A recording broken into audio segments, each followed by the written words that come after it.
thunder of jets in an open sky, a streak of gray, and a cheerful... A loop, a whirl, and a vertical climb, and once again you'll know it's time for the adventures of Rocky and Bullwinkle and friends. Starring that supersonic speedster, Rocket J. Squirrel, with his pal Bullwinkle the Moose, and a host of others. Hurry, Bullwinkle! The show's about to start! I'm coming as fast as I can. Wave to the people! Yay! Now what are you doing? Signing autographs. Let's see. John Smith. But your name is Bullwinkle. I know, but that's hard to spell.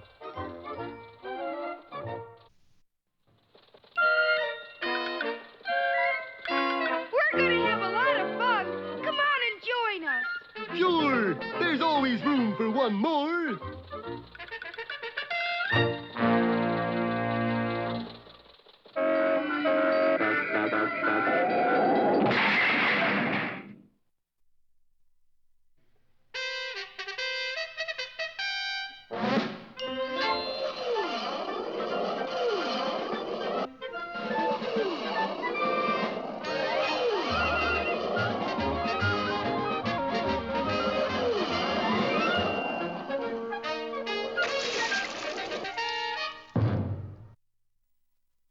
Well, sir, our heroes are still in a slump in their efforts to bring back a mooseberry bush.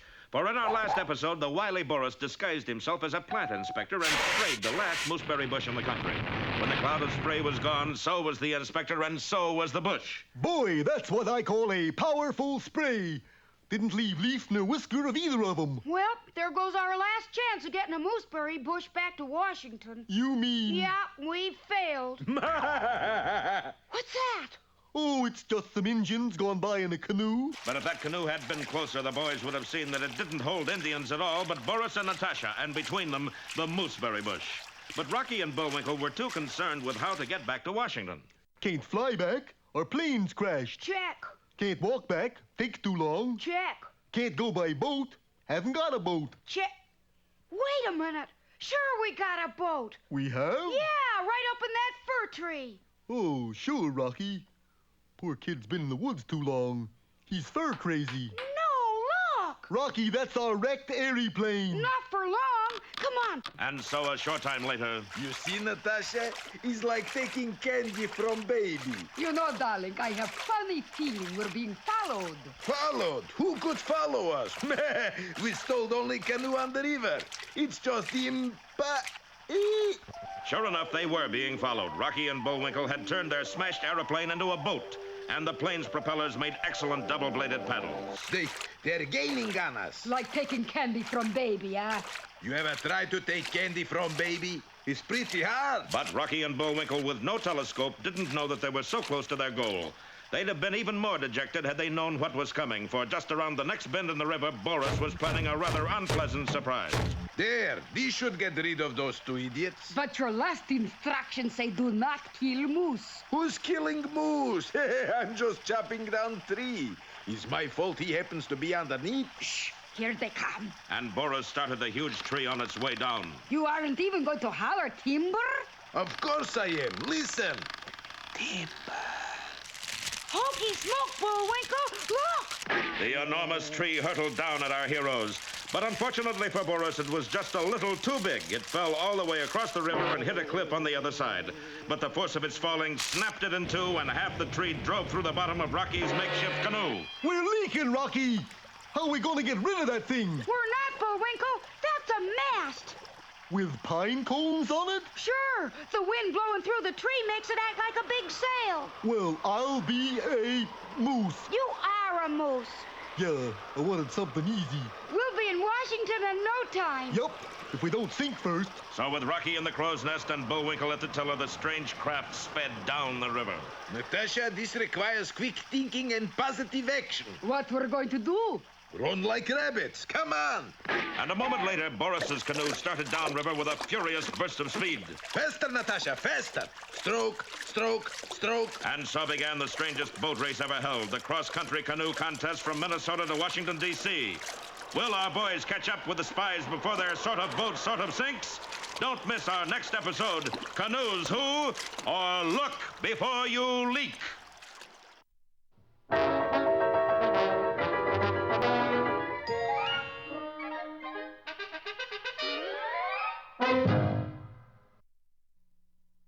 And now... Hey, Rocky, watch me pull a rabbit out of my hat. Again? Nothing up my sleeve. Presto! No doubt about it. I gotta get another hat. Now here's something we hope you'll really like.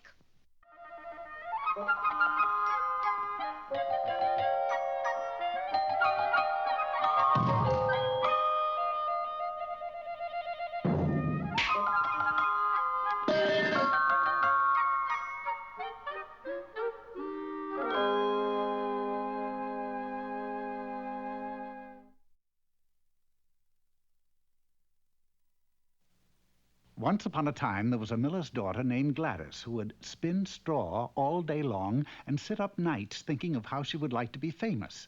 Night after night, she would think of all the things she wanted to be. But as for figuring out a way to be them, Gladys was at a loss. Oh, to be famous. Just then, a strange little man appeared before her. Little lady, I can make you famous overnight. Who are you? I am what is known as a PR man. PR man? Public relations, my dear. Public relations. It is my business to glamorize the unglamorous. In my hands, the pedestrian becomes splendorous, the prosaic resplendent. What do you do, baby? Oh, I spin straw. That's it. You spin straw. So? Don't interrupt. It's coming. What? The idea, the spark. I got it. You spin straw into gold. Yeah, but I can't spin straw. Doesn't matter. I'll do the thinking. Now I'll just contact the trades. But wait.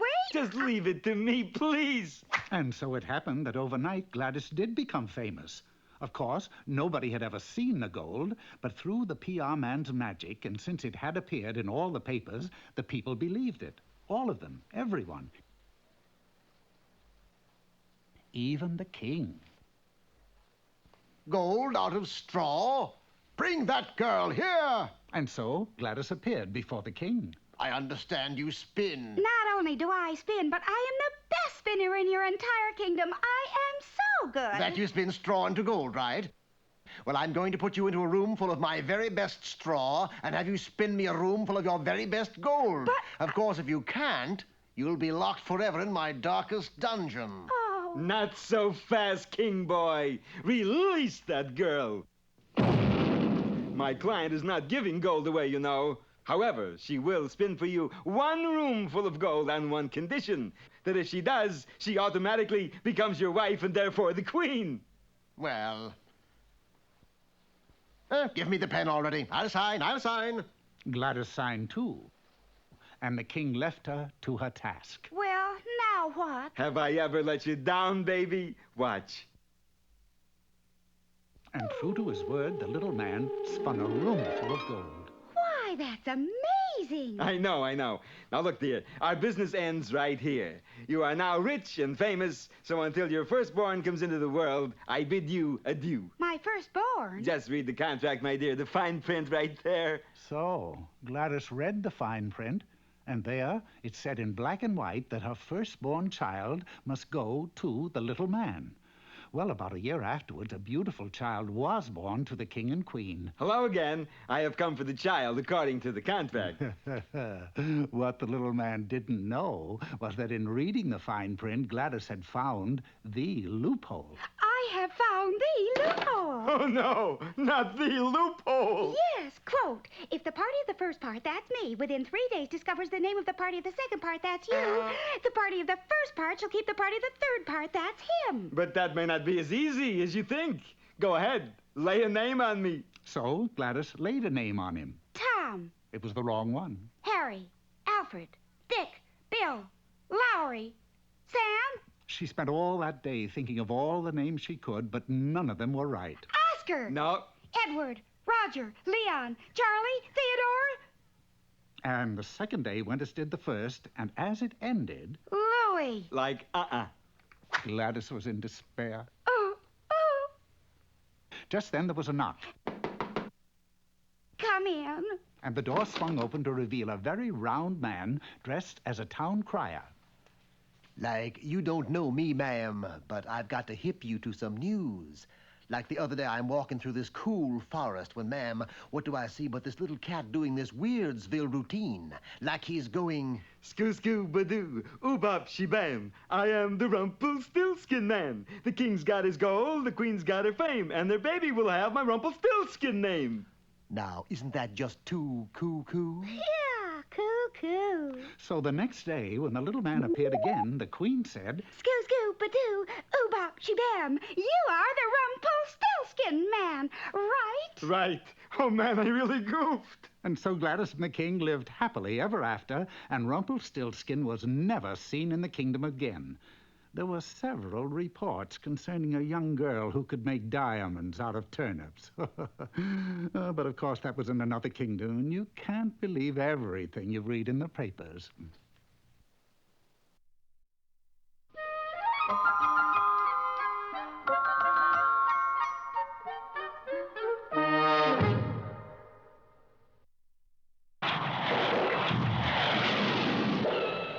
Private Bullwinkle, sir, with a message. Just in time. Is it important? Is it? Just look.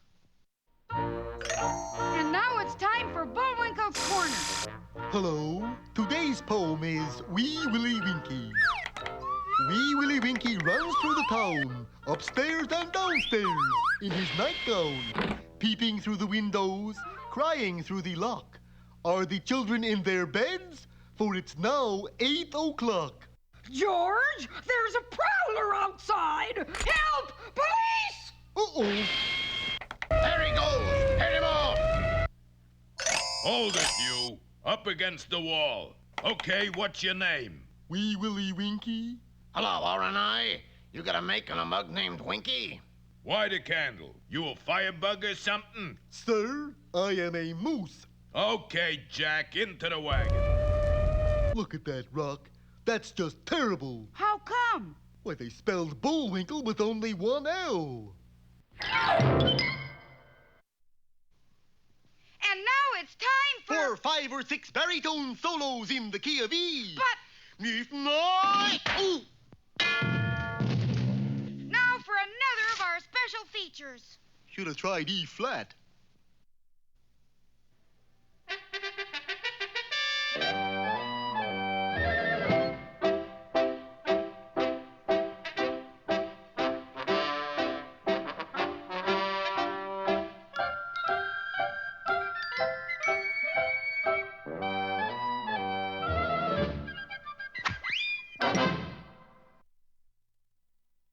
Hello there, Peabody here, and this is my boy, Sherman. What great historical figure do we meet today, Mr. Peabody? Today, Sherman, we visit one of England's most gallant gentlemen. Really? Raleigh, Sherman. Sir Walter Raleigh.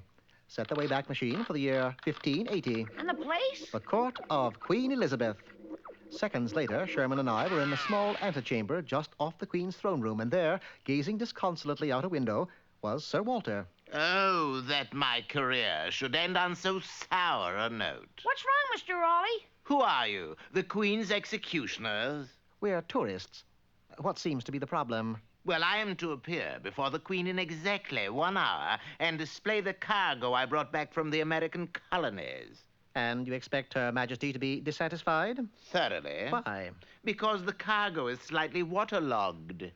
He pointed in the direction of the harbor, and there, riding well below her plimsoll line, was Raleigh's ship.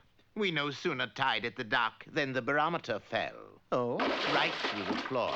Nasty hole. Leaked badly. Well, gee, Mr. Raleigh, if you explained what happened, wouldn't the Queen understand? It's her boat. Oh. Perhaps if the cargo were raised, it might soothe her feelings. Besides, it may still be intact. It may, but it would take a miracle to raise it within an hour. I have, you should excuse the expression, a dead line. We rushed to the dock and surveyed the tragic scene. When does the tide go out? It is out. I see. Then we'll have to bring the cargo up. I suggest we hire a dozen or so divers. A splendid suggestion, except that the divers in these parts are the laziest in the world. They're allergic to work. I wonder if they're allergic to sport. What? I constructed a makeshift sign, secured it to the dock, and awaited results. A moment later... You see, Sir Walter, nothing attracts a fisherman like a no-fishing sign. Inside of a half hour, they were reeling in barrel after barrel. 28, 29, 30. They're all here. Quick, we just have time to take them to the Queen. 30 barrels, Sir Walter? A most profitable voyage. Oh, thank you, Your Majesty. Of course, the journey wasn't entirely without incident. We had one small mishap. Not now, Sir Walter. I should like to inspect the cargo. Ah, what have we here? That should be tobacco, Your Majesty. Oh, since when does one put fish in one's pipe? I can explain. You see, an accident occurred when... Later, Sir Walter. I must say I don't approve of your humor. And what does this barrel contain? A deerskin dress made by the Indians especially for your highness. Really? Don't you think it's a size too small? Oh, good heavens, the seawater must have shrunk. Enough! How dare you ridicule me? Guards, escort Sir Walter to the tower. A moment, Your Grace. What is it you want? Only your patience. I think if you'll examine that last barrel, you'll find that Sir Walter brought back a rare treasure. There's nothing in there but waterlogged candy. If your highness would be so kind as to sample?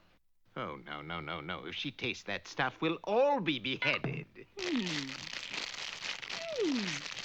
Why, this candy is delightful. The most delicious I have ever tasted. What? Congratulations, Sir Walter. You have brought me a rich prize. Guards, release him. You mean you like it? I adore it. What is it?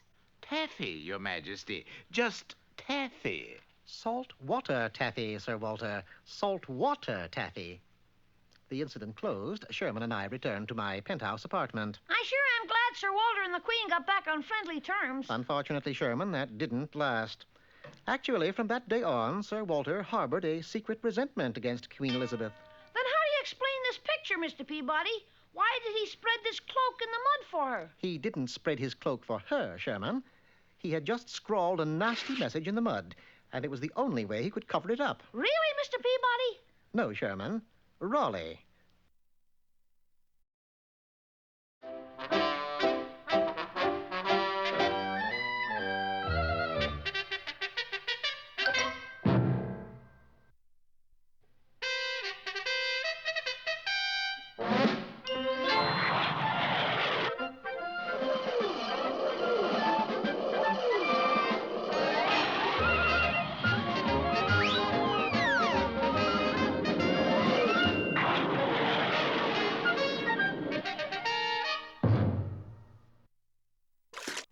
Well, the big overland canoe race is on. Boris and Natasha, with a priceless mooseberry bush, are fleeing just a few miles ahead of Rocky and Bullwinkle in their remodeled Leaky airplane.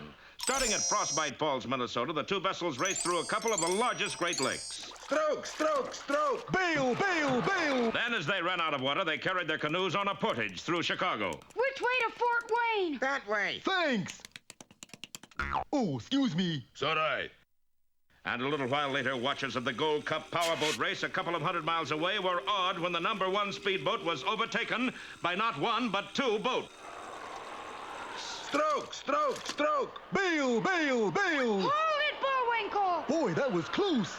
Almost bailed out the captain. How are we doing? That leak's gaining on me. We better get where we're going in a hurry. We will if the wind holds out. Bail, bail, bail! Stroke, stroke, stroke! Boris, Huh? Boris, when is your half of paddling going to start? Don't worry, I'll do my half. Now stroke, stroke, stroke! A short time later, at the locks of the St. Lawrence Seaway, a bell rang to signal that a ship wanted to get through. All right, but there ain't no ship there. Stroke, stroke, stroke! Say, a canoe full of Indians just went by here.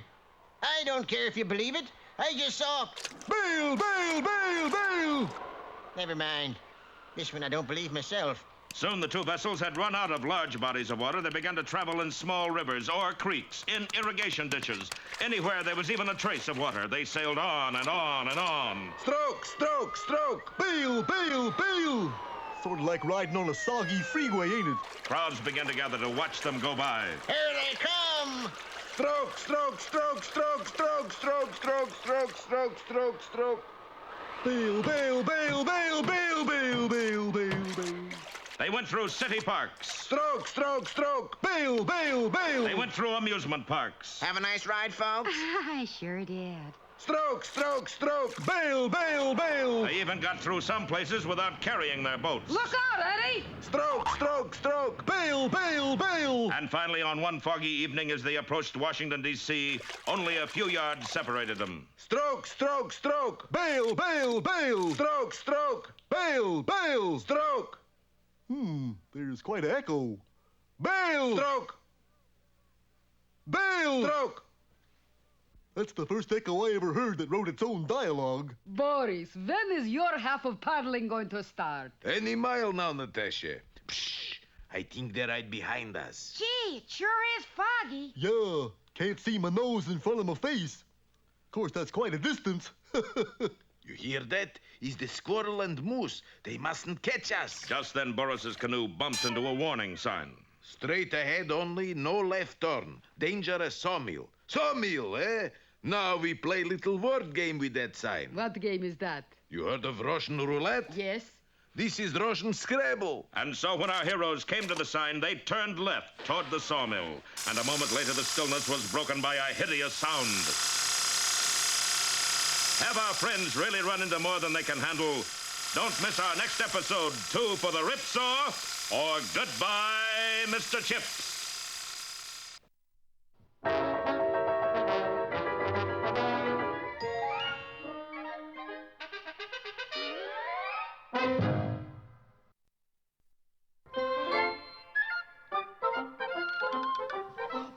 It looks as if our time has just about run out. Just enough left to tell him who the sponsor was. You got the credits, Bullwinkle? All on this itty-bitty card. Oop.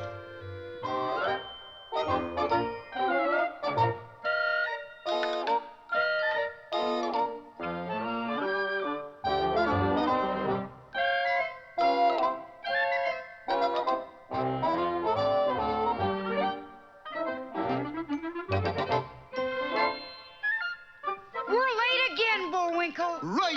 Bye now. See you next time.